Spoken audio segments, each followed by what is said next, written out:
tout le monde! Bon, aujourd'hui, on va parler fleurs. Pourquoi mettre des fleurs au potager? Allez, c'est parti!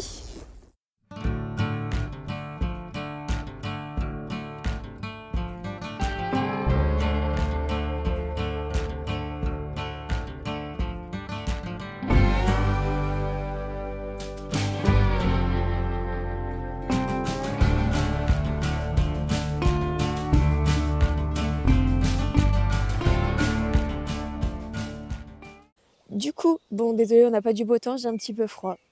Sinon, mettre des fleurs au potager, c'est super important parce que ça va inviter les petits insectes pollinisateurs à venir dans votre jardin. Quelle est leur importance? En fait, tout simplement, par exemple, pour les courgettes. Sur les courgettes, vous avez des fleurs mâles et des fleurs femelles. Si les fleurs ne sont pas fécondées, c'est-à-dire que le pollen n'est pas mélangé, vous n'avez pas de fruits, tout simplement. Enfin, de légumes plutôt. Et c'est la même chose pour les kiwis, par exemple, tout ce qui est un peu la famille des courges, etc. Et les concombres. Donc du coup, c'est hyper important d'attirer les insectes pollinisateurs, papillons, abeilles, guêpes, bourdons, au potager. C'est pour ça que c'est important de planter des petites fleurs. Allez, on va aller voir ça. Bon, les amis, pas de panique, hein. Pour ceux qui n'ont pas assez d'espace pour pouvoir faire une petite source florale, dans votre jardin, dans tous les cas, vous avez toujours des petites mauvaises herbes comme ça, des marguerites, ou alors il y a des champs autour de chez vous, ou alors les voisins ont des fleurs. Et donc, du coup, les insectes pollinisateurs viennent quand même. Mais c'est toujours un petit plus d'en mettre, et comme ça les attire encore plus, tout simplement. Mais dans tous les cas, ils passent toujours au-dessus de chez vous, donc ils viendront butiner quand même. Bon, par exemple, nous avons nos petites marguerites légendaires. Perso, on en est ourdé, hein. Donc du coup, dans tous les cas, les insectes viennent pour nos petites marguerites. Bon, nous avons aussi nos légendaires fleurs de aimes-tu le beurre? Ça s'appelle en vrai des renoncules âcres, ou alors des boutons d'or aussi, plus communément. Donc ça, vous en trouvez partout. Bon, comme quoi notre jardin est bien garni. Regardez, là, vous avez des petites véroniques. Et en fait, toutes ces fleurs-là que je vous ai montrées poussent toutes seules. Donc, dans tous les cas, dans votre jardin, vous avez des petites fleurs. Je les trouve magnifiques. Mais d'où l'intérêt aussi de faire des tontes raisonnées. Ça permet aux insectes pollinisateurs de trouver de quoi manger et de quoi venir vous voir. C'est vrai. Où avais-je la tête? Bon, encore des fleurs, hein. Je sais pas ce que c'est, mais je sais que les chèvres du voisin les adorent. Donc après, pour fleurir un petit peu votre potager, soit vous pouvez acheter des pieds tout faits, comme cela, ou alors vous pouvez acheter des petites graines. Moi, dans tous les cas, je vais faire les deux. Du coup, pour la partie plantation, j'ai pris 7 pots de 7 fleurs différentes. Voilà. Donc là, nous avons des pivoines de Chine roses. Je les ai trouvées juste magnifiques sur la photo. Alors là, tous les pieds sont petits, mais au fur et à mesure, ils vont grandir. J'ai pris uniquement des fleurs vivaces pour ne pas avoir à replanter tous les ans. Après, j'ai pris des roses trémières double jaune. Elles étaient trop belles aussi. De toute façon, j'ai pris que des fleurs qui me paraissaient super jolies, hein. Et qui après vont faire un peu un style buisson. Parce que le but, c'est d'habiller un peu tout l'espace derrière. Là, ce sont des sédums. Je ne prononcerai pas le nom après. Celui qui sait comment ça se prononce, félicitations à lui. Mais perso, je ne sais pas. Voilà. Elles n'ont pas toujours des noms faciles. Après, j'ai pris des vinca. Ils appellent ça des petites pervenches bleues. Donc nous, après, on va mettre une bâche en dessous. Parce que, voilà, désherber, en fait, à cette partie-là, c'est que des orties. Et c'est aussi pour ça que je veux habiller un petit peu. Là, nous avons des pavots d'Orient. Bon, c'est des coquelicots, quoi. Du coup, vu que vraiment, c'est que des orties qui poussent à cet endroit-là, je vais mettre une bâche. Au moins, ça va me faciliter un peu la vie. Et ces fleurs-là habilleront la bâche. Donc là, nous avons une astilbe rouge carmin. J'ai trouvé ça juste magnifique, la couleur. Vraiment, voilà. Du coup, vraiment, la bâche, ça va faciliter la vie parce que, ayant 2 enfants, j'ai pas forcément tout le temps d'aller désherber. Et en plus, désherber des orties, très clairement, c'est un enfer. Et là, nous avons une sauge des bois bleue. Oh, c'est trop beau. Donc ça, c'est vivace et du coup, il n'y a pas besoin d'en replanter tous les ans. Une fois que c'est fané, on taille, on va pailler un petit peu pour l'hiver, pas que ça ait froid. Et après, ça repousse tout seul dès que le beau temps revient. Bon, pour avoir des fleurs sur toute la saison, du coup, je me suis munie de petites graines aussi. Histoire d'étaler la floraison et d'avoir toujours quelque chose en fleurs. Olivia me cueille les petits boutons d'or légendaires ou alors les fleurs, les fleurs si on aime le beurre. Donc voilà, allez, maintenant on va passer à l'action. Bon, la bâche est posée. Du coup, je vais faire des trous en croix. Je vais pas faire des ronds où je vais complètement découper ma bâche. Comme ça, j'ai juste replié les bords en dessous. Et si jamais le pied meurt, comme ça, je pourrais remettre autre chose plus ou moins petit et je pourrais varier la taille du trou en fonction de ce que j'ai besoin. Donc là, j'ai mis ma bâche par terre. Par la suite, ça sera recouvert. Je vais faire un habillage au-dessus. Mais je compte vraiment mettre des fleurs sur toute la largeur et bien fleurir cet espace-là. Parce que dans tous les cas, je ne peux pas cultiver vu que la terre est beaucoup trop dure. Hop. Bon, l'avantage c'est que ça se découpe plutôt bien. Hop, on va prendre l'autre sens. Une petite...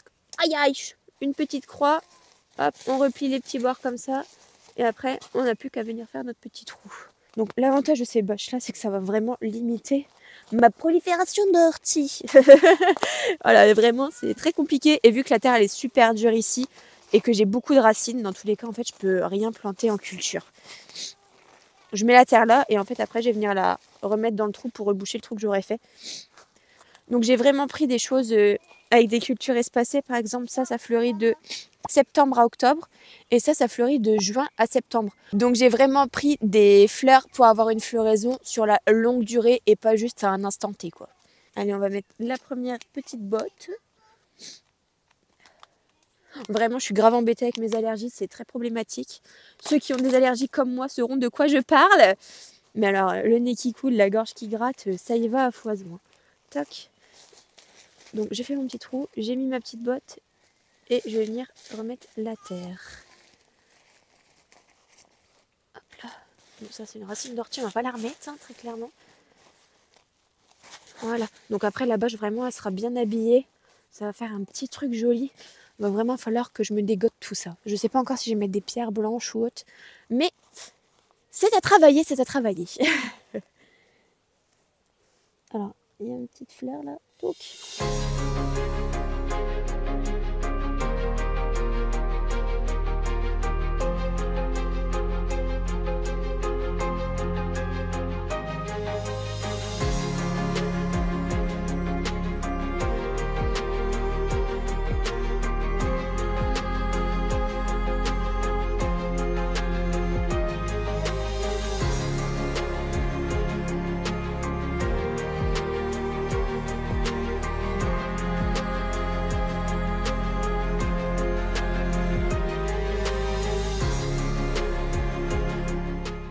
Bon, normalement, vous devriez un petit peu moins voir Olivia.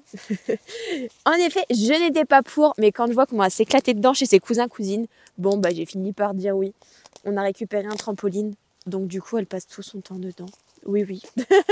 J'étais pas trop pour, je l'avoue, parce que c'est pas forcément bon pour les articulations. Mais bon, bah, j'ai fini par dire oui. Voilà. Comme quoi, ça m'arrive de céder. Et ben voilà. Puis au niveau poussin, non mais regardez-moi ça. Je suis désespérée. On a beau les pourchasser, elles reviennent. Dès que c'est ouvert, elles reviennent. Et du coup, bah, sinon, on a eu 5 poussins en plus. 5. Donc là, on est à 20 poussins au total. C'est merveilleux. Ça en fait du monde. Bon, nos petits plants de plantes sont plantés. Maintenant, on va passer à notre petite graine à semer. Du coup, j'ai déjà fait mes trous de là où est-ce que j'allais les mettre. J'ai juste gratté le dessus de la terre et après, j'aurai juste à les recouvrir légèrement en espérant avoir de jolies fleurs. Bon, je fais attention vu que le petit crapaud m'a rejoint. Hein. Du coup, voilà, on gratte juste en surface. Parce qu'en fait, ce sont des plantes qu'on peut aussi mettre à la volée. Et après, hop, je mets quelques graines et on recouvre. J'ai bien veillé juste à ce que mon trou reste bien ouvert pour que les graines aient de la terre, aient de la lumière, je veux dire, pardon. Et puis voilà. Donc maintenant, je vais faire ça dans tous mes quelques trous. J'espère vraiment que ça poussera parce que les fleurs, je les trouve juste beaucoup trop belles. Du coup, celle-ci, c'est du souci en mélange. Et ça a été un paquet offert dans ma commande lorsque j'ai commandé chez Cocopelli. Tout le monde avait un paquet offert, donc du coup, autant en profiter. Hein. Donc même eux, promou, je sais pas trop comment le dire, le fait de mettre des fleurs. Donc comme quoi, c'est bien important d'en mettre dans le jardin. Tac, et voilà. Bon, voilà, cette vidéo est terminée. Surtout si vous êtes d'accord avec moi sur l'importance des fleurs au potager, n'hésitez pas à me le mettre en commentaire. Après, voilà, je le rappelle, bien évidemment, c'est pas obligatoire, c'est pas primordial et indispensable. Dans tous les cas, il y a toujours des fleurs autour de chez nous, donc dans tous les cas, les insectes pollinisateurs viennent toujours pas loin. Et dès qu'ils voient des petites fleurs, ils viennent.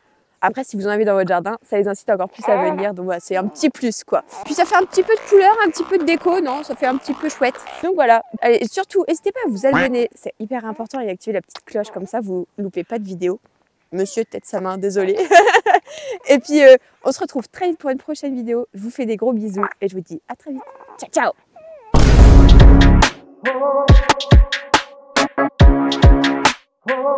ciao!